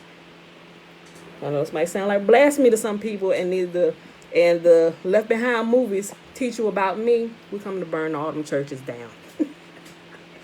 I just love to say that, right? It just snap you like, what? Oh, this is happening for real. We're living in them days in Matthew chapter 24. They here, they turned away from the salvation. No, y'all gonna learn today. All right, y'all. So we're gonna pause right here. This is it. We went a little bit longer. We always go a little bit longer on the weekends because it's the weekend. But if you got to work still, cut this off and go to work. Render unto Caesar what is due unto Caesar. Right? Okay. So what girl baby did my stuff? Oh, I'm sorry. She said it over here. Okay, y'all. So that is our reading for today. We read the last chapter of Second Chronicles chapter 36, and we started in Ezra.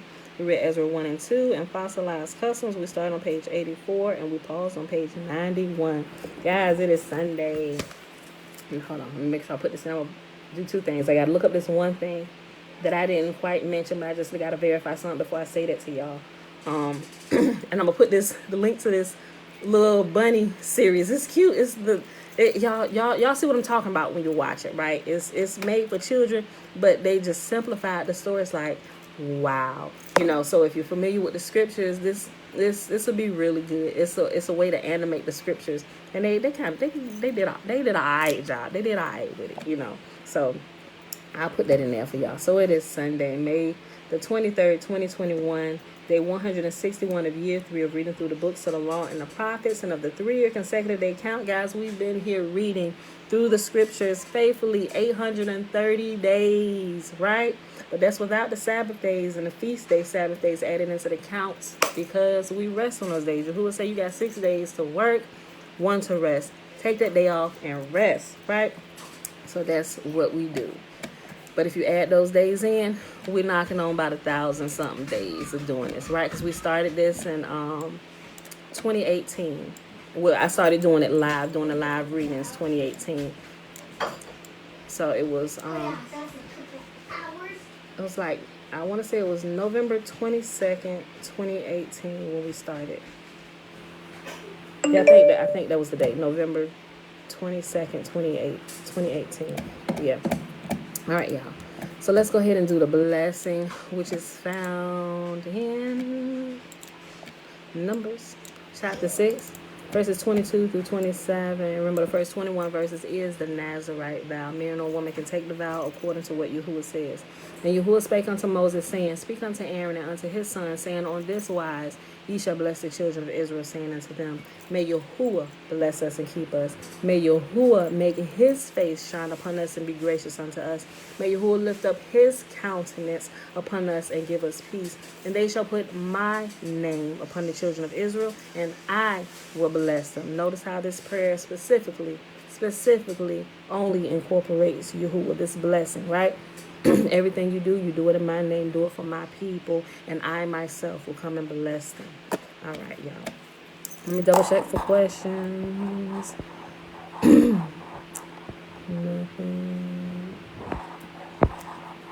on Facebook. Check over here. I think I saw one question.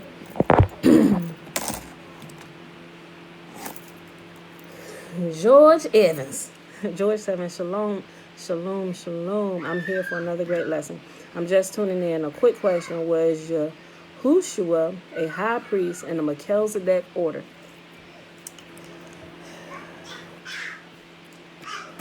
Here's what I'm going to tell you. Without giving... Okay. I'm not sure how many days you have been present when we actually kind of go through who he was, what he was, and what he was not, right? So if you let me put it like this, then I'm gonna tell you. If you want the quick and fast answer, I know what the church tell you and what people teach you, Even our people who are coming out of her, but still kind of clinging on to Jezebel, the Asherah, excuse me. Let me take a sip of water. Those who, oh, I thought this hot was on it. Those who are still kind of clinging on to that, they will tell you yes. I'm going to straight out tell you no. That is not what Yahuwah said. I could give you some other stuff, but I'm not sure exactly how much you know or are aware of about this really. And who Yahusha or Yahusha, they call him JC in the church, who he really was or who he was not, but no, not according to the Melchizedek order, not like what Shem was, because Shem, they call it a Melchizedek order. All of this, let me make sure I say this right. Okay, so when you go back, see, this is how they chop and screw stuff, and they kind of get people off.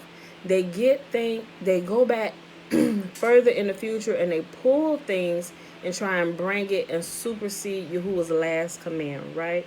So the Melchizedek order, they pull out and they try to supersede Yahuwah's most recent order, right? So the Melchizedek order, or Melchizedek, is actually a title of a high priest. And that actual Melchizedek, what they're trying to compare him to is Shem. Shem was a high priest. Shem had the title of Melchizedek. If you go and you read in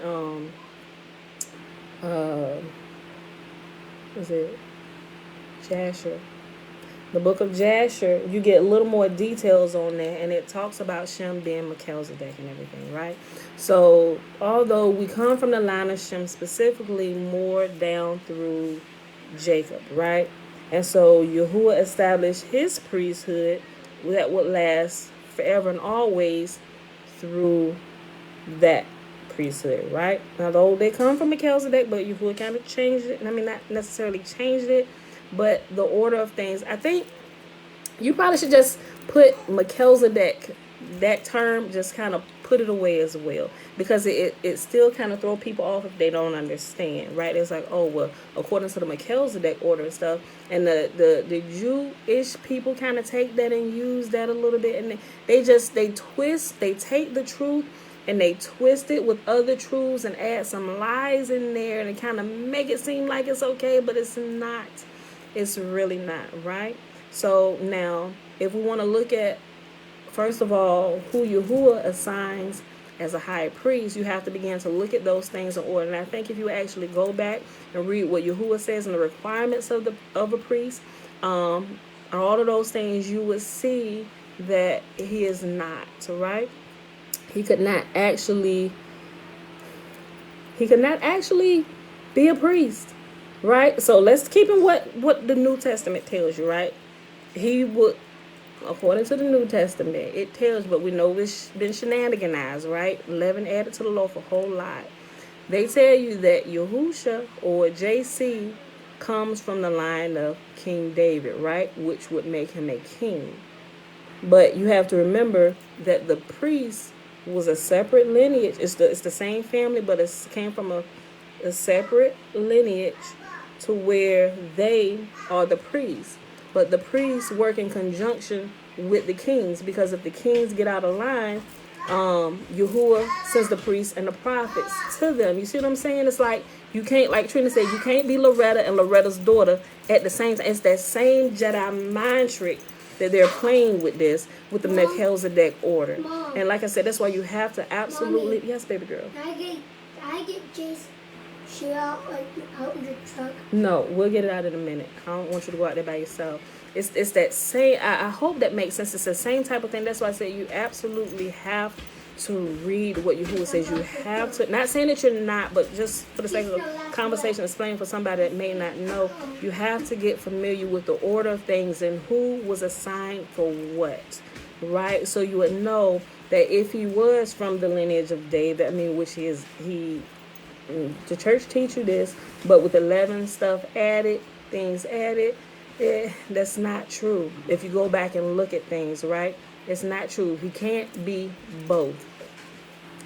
He can't be both, right? Because if you're operating as a high priest, there are certain duties that you have to adhere to, right? And you're separated more so from the office of a king, because the priests are hidden, but the king is the face of everything, if that makes sense, right? And the priests were the ones who gave the copy of the Torah to the king so that they could take it and follow it. And the priests were the ones who were supposed to hold the kings in check, right? Because they were supposed to keep the copy of the law with them at all times.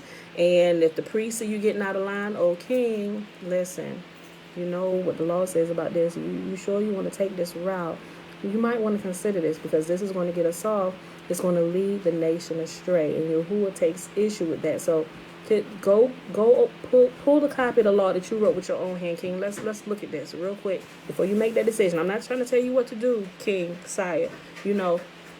But this is what Yahuwah says about this, right? So the priests and the prophets, there were prophets who were priests as well, right? The prophets come from the lineage of the priests, because they too also know the law. You absolutely have to. And so when they didn't listen to the priest, was like the soft, like the warning, right? But the prophets, the one who Yahuwah, who knows the law just like the priest, who had like the smackdown hammer, like we bring in the actual boom, boom, boom, because you didn't listen to what they told you. They came, as like, hey, look, you might not want to. So that was what the priest was kind of, hey, king, you might not want to do this because the law say this. I'm trying to let you know, because if we see the prophets coming, we know that's it. So reconsider this, right? And the king is like, yeah, no. And so when they kind of push the priests off, then the prophets have to come, right? The prophets should preserve knowledge, truth upon their lips, to reinforce it to the kings who get off track, who's not paying attention. And when they don't listen to the soft, hey, king, wait a minute. Then the hard, hey, king, wait a minute, has to come, right? And then when they still don't return to Yahuwah and get back on the right track, what the prophet has to say, who also knows the law in and out, just like the priest, then judgment has to fall, because you ignored both of the warnings, right? So I would say absolutely not. Yahusha is not the high priest in the order of Melchizedek. That's what I would say, based on all that I know about the law and everything. I used to believe that. I really did, until I started actually going through reading the scriptures for myself and studying them and checking things out. I'm like, this goes against everything that Yahuwah has said. You can't be Loretta and Loretta's daughter at the same time. It's the same Jedi mind trick, George. So I hope that makes sense, So, but I know some of the teachings about that and how people teach that in the order of Melchizedek, but I can no longer agree with that teaching. And that's just from my personal study up until today, So, Grand Rising, Kimberly. All right, y'all. So with that being said, if you got any more questions or you got anything deeper, you can respond in the comment section. I'll chat back and forth with you, and I'll kind of pull some references up for you if you want, or you just send an email. I check the email, like I ain't gonna say daily because I don't check it daily, but I will check it a few times a week just to see. Or somebody say they sent me something, I'll go check it and pull it up. But I will check it like every other day, or maybe every other day I'll check it, So that's what anybody, if you want to send me a question or something that you don't necessarily want to post here, but you would like me to address it, if I know, I'll share what I know, because I don't know everything, y'all. Some of y'all know way more than me. But with that being said, y'all, we got to go get out of here. We're at 1:54, an hour and 54 minutes. So I will chat with y'all tomorrow, 7:15 a.m. Eastern Standard Time, Monday morning, y'all. I love y'all. We out of here. Peace.